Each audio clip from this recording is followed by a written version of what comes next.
dati dua nga klase ti ararapa yung marami. At aligay dapat sa mga gagawin. At damo nila na nembag na gagawin. Well, ito nga hindi na malabas nga nag-mensahe kayo. At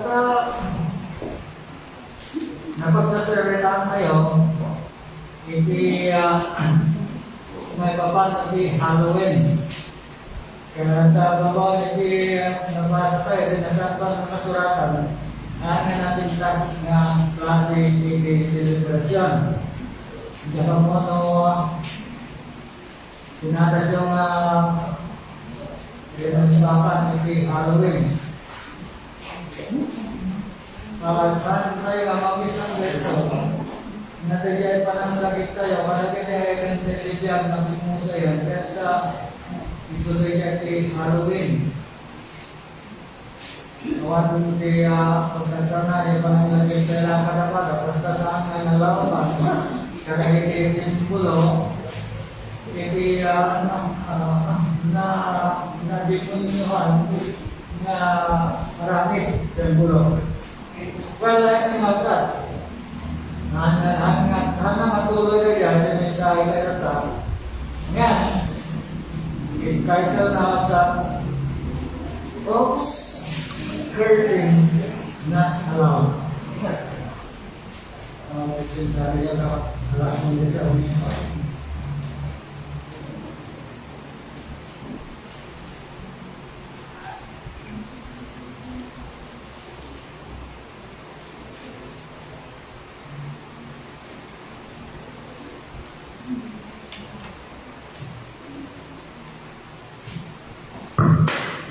Hindi na nalaw na siguro makakawit na kaka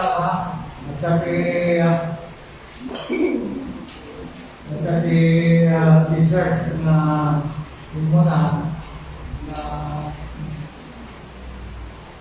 dominant kayo. Okay. At dahil yung pwede na nagsawa may papanati blessing or curse. Nalagay kita dyan. Blessing or curse. Yung hindi natin sapa, itong magsat, ituloy tayo medyo nga topic. Tapno, maawalan tayo na nalalay, nangyari tayo kahit ng asawa hindi curse. Hindi lang anong sabat pag namilunod, panangiro naman. Tagalog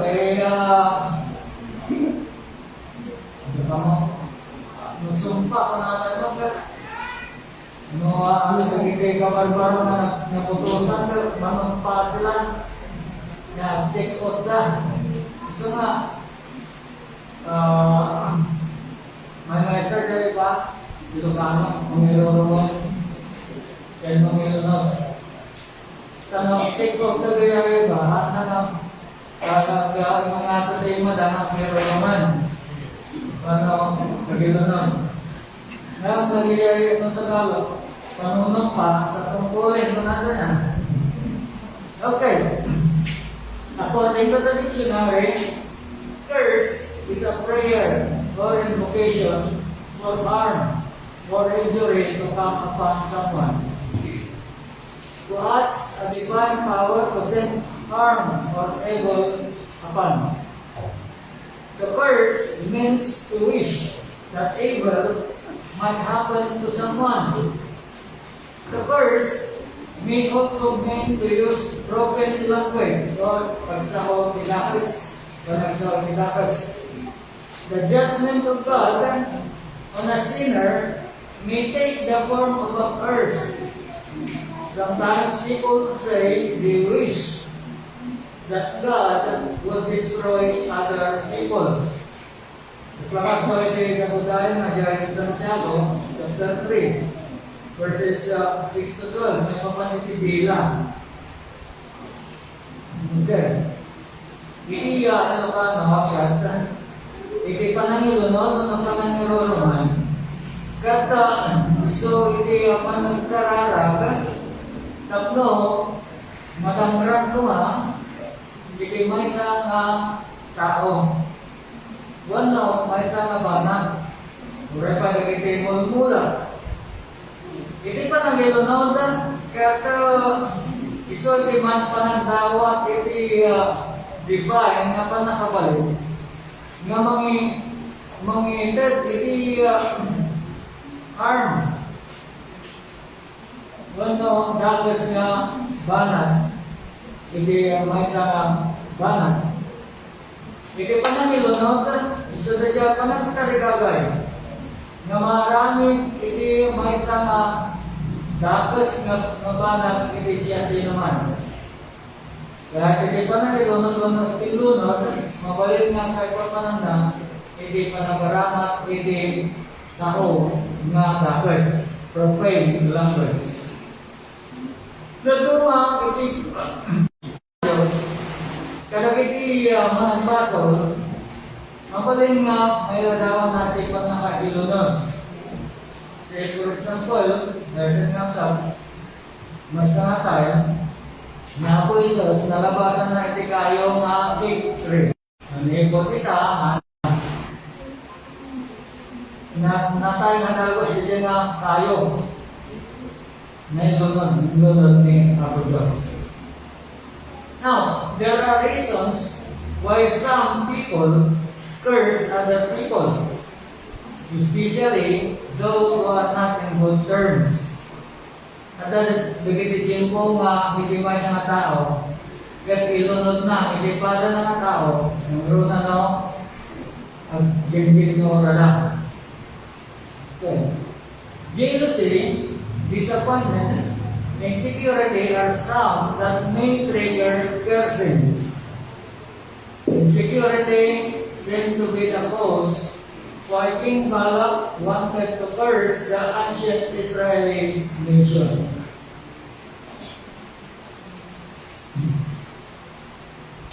Such word in Ilocano that begins with di kapailan. Nangyong diyan ang word di kapailan. Nangyong magigay. O yung Tagalog, mama blak pasana. Kamukan mangsir ko yan, mangsir siguro ano mangsir ko understood. These are example of cursing. Panangiruraman ano panangilunan. Ay kang sa cursing not allowed. Panangilunod sa nga may palubos. Itatay, ijay-ilitong tayo sa Sunday School, sabihin ang tao na Apo Diyos, pinili niya Apo Diyos, binibisyonan niya Apo Diyos, itata, gagiti ang tao niya Apo Diyos ang may palubos, karapat ang nga mag-ilunod. Lahat nga may palubos nga agi-roroman. Naglagay ko nyo, iligata ay termosas. Kitaan tayo, isintro tayo man, nagitipan pamanong tayo, hindi may isang nga sitwasyon, may isang nga pasama, nga inaramat, hindi Diyos. Tapno na tayo, nga na tao, kaya mama mo tayo, na mama tayo, hindi pagkaitan niya ako Diyos, kada tayo. Umuna niya ay kang nausap. Ulitin sa'yo, nagyari na ibasa na text sa'yo. Sinabi ng Diyos kay Balaam, hindi ka dapat sumama sa mga taong iyan. Huwag mong sumpain ang mga taong tinutukoy nila sapagkat pinagpala ko ang mga iyon. At ito ang response ni Balaam. Kaya sapay kumata, matulad tayo sa response ni Balaam. Una na ibigay man sa akin ni Balak ang lahat ng gintot pilak sa kanyang palasyo. Kahit kaunti, hindi ko maaaring suwayin ang utos sa akin ni Yahweh na aking Diyos. So utos ni Yahweh, utos ng Diyos. na huwag mangilunan, mangiruman. Dilin niya po Diyos nga bawal kadaging katao na hindi mangiruman. Ano kang maksad? Now, sa verses 1 to 6, God wants us to bless people, not to curse. Na po Diyos, kaya't na nagating na tayo, kaya't mang-bendisyon tayo ang mangilunan. Well, siguro, dumahan tayo ng aware na makikong-communicate tayo. Messenger niya, messenger. Ang kanayan na makita tayo dyan, punto na dyan, mensahe tayo dyan para sa ng tao. Hindi dyan. God bless you. God bless us. Nagpintas niya.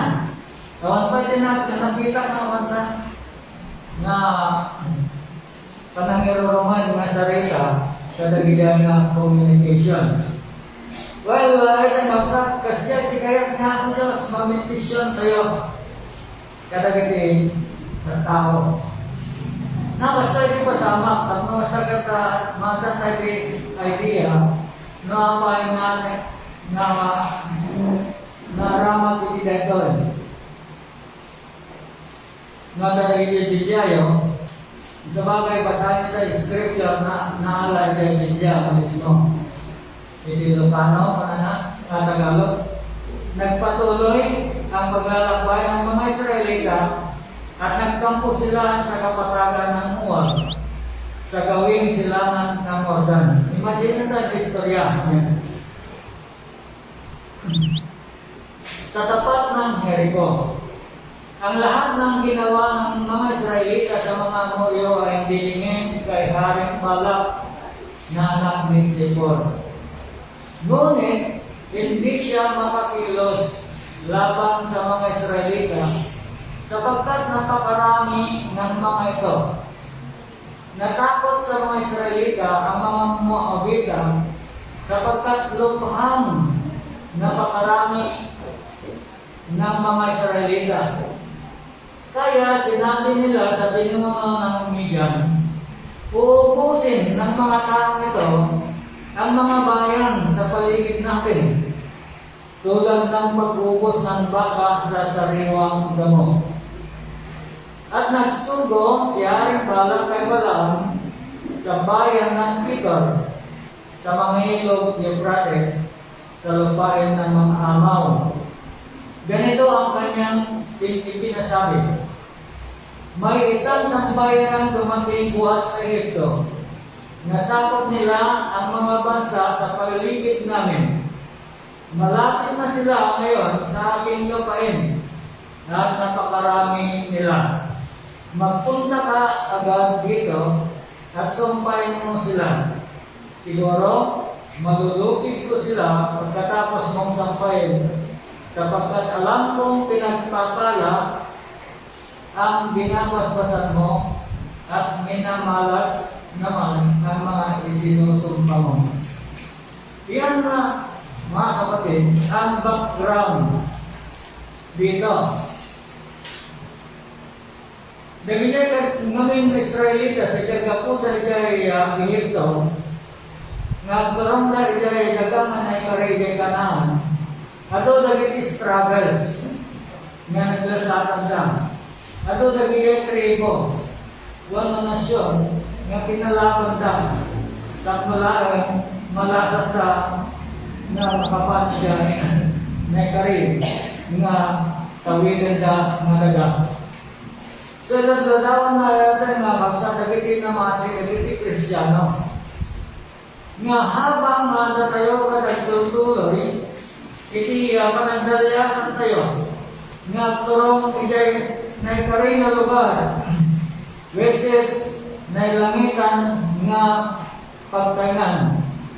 Agdaldalyasat tayo kasra kanagiti Israelitas. Kaya tado nagiti hassles, tado nagiti hadlang. Kasi tatay di Sunday School, nagiti tao na nabisinandang. Nagreklamo na kini ako Diyos, may kana ako Diyos dahil kay mana. Nagreklamo na, manan, po, at di na ba nakaramraman hindi karne? Umikan na ako Diyos, hindi pugo.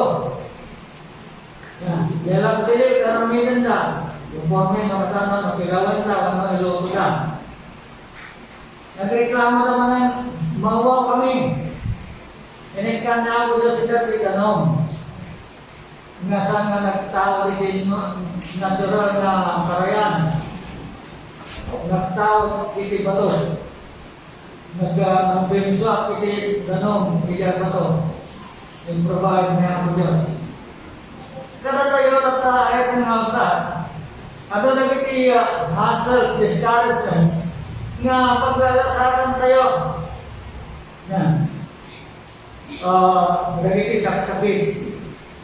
Iti ekonomiya, nangingina ang gagatanan ng natupan. Nagiging karuba tayo ng nagatuma, nagiging opisyales, iti goberno, ng natupan. Hassles na gagawin. Kaya dito ay ang hapsa. Ni Ari Balak, madanagan, insecure. Gaputa, nalaman na nagiging Israelitas, nagadutan. At aming madalapos na nga tribo, lalo ka, barangay, ili. At kalabanan ka, madadal ka amin. Malikod ka. Haan na kaya ni Ari Balak na maraming mapasama karapata, hindi dyan. So very insecure isona. So gabo na hindi siya makakilos. Ngunit hindi siya makakilos. Laban sa mga Israelitas. Natakot sa mga Israelita. Sapagkat ang mga Israelita inuupos yung mga tribo na malabasan na. Nasakop na nila. Ang expression of such insecurity ni Haring Balak na nagiti pintaruhan na. Kaya ito na nakasilagdaan. Malapit na sila. Anong gagawin natin? Kanya karamihan kayo, agdadan nila. Siguro agdadan nila po surugyo. Dandanin. Natumangan talaga. Hindi uso iti yan apoy. Yan tili sakit ni bagoy.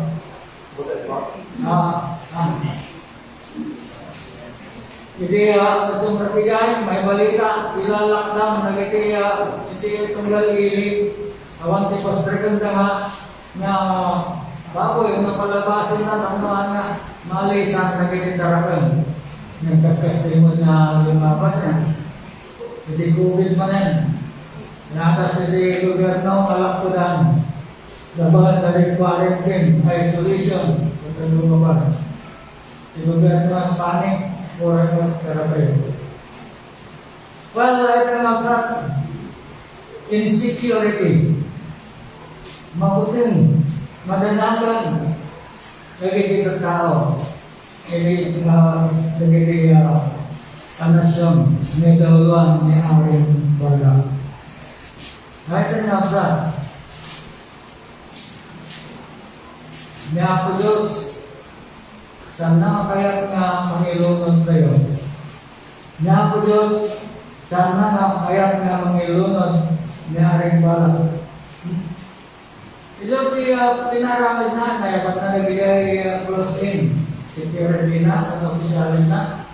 Magtumda ka agad dito. Una na, mapanda niya ni Bala ang propita. Ako propita, papayapan na kanyaring Bala, apangkang na dapos. Kada na ibagana. Madanagan mo na very insecure. Kaya Gapulangan ka. Kaya na nga ilunod mo.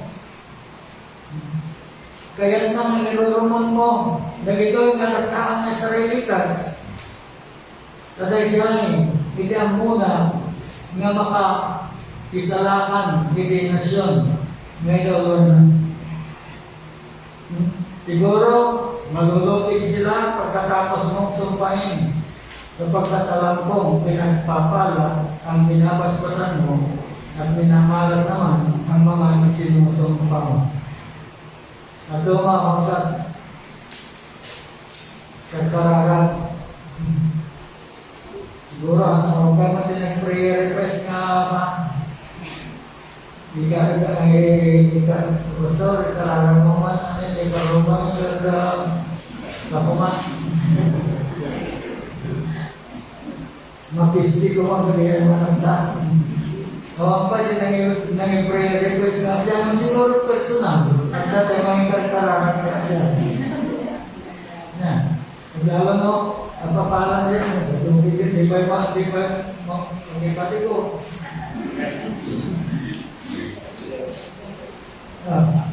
Okay, dahil lang lang sa po Diyos, ang nakayat ka mangirunong tayo. Item number 2, God wants us to do good and not evil. Na po Diyos, kaya't na nasaya at namintas. Iti marami din tayo. Saan nga din tayo binagapes? Mabasa tayo item of sa verse 7, 10, 11, 12, 13, and 20. Kasto ikaw sa nagpunta ang mga pinuno ng Moab at ng Midian kay Balaam, nadala ang pambayad para sumpain nito ang Israel. Awit-awit na diyan suhol. Yan. Awit-awit na di suhol. Mga milyon na lang. Dawit lang. Sinabi nila ang ipinaspasabi ni Balaam. Itinanong ng Diyos kay Balaam, sino sila ang taong kasama mo? Importante dito niya. Sino yung taong magpatulog mo? Sumagot si Balaam, mga suko po ni Haring Balak ng Moab na anak ni Sipor. Gusto niyang sumpayin ko ang sampayan ng galing sa Ehipto, sapagkat nasakop na ng mga ito ang halos lahat ng lupain sa paligid. Nandyan ang insecurity ng hari. Baka raw po, sa ganoong parang niya, may taboy sa malayo ang mga iyon. Yun ang nalalaman ni Haring Balak na solusyon. Nagdumatay mo, mapanunod tayo na solusyon. Nasabay na niya karoon tayo kanta. Lalo mo, nagiging narakal na ko, medyo natamata. Dati kalding na nakamulas sa karoon, tignan na nagiging mamula. Hindi niya asok ang taong na taon, mga disturbo di Arturo. Hindi remedyo na amon balak at nilunod na yung Israelitas. Okay. Ito, dapat isumbat ni Hapo Diyos. Ini dintan ng bisita ni Balaam. Ni Balak ang mga ragos sa nagkapsyon. Napagpay, nagkararas. Hindi may isa na lugar, kampon na ipalubos niya ako Diyos kung saan nga nilunod na nagiging ng Israelitas.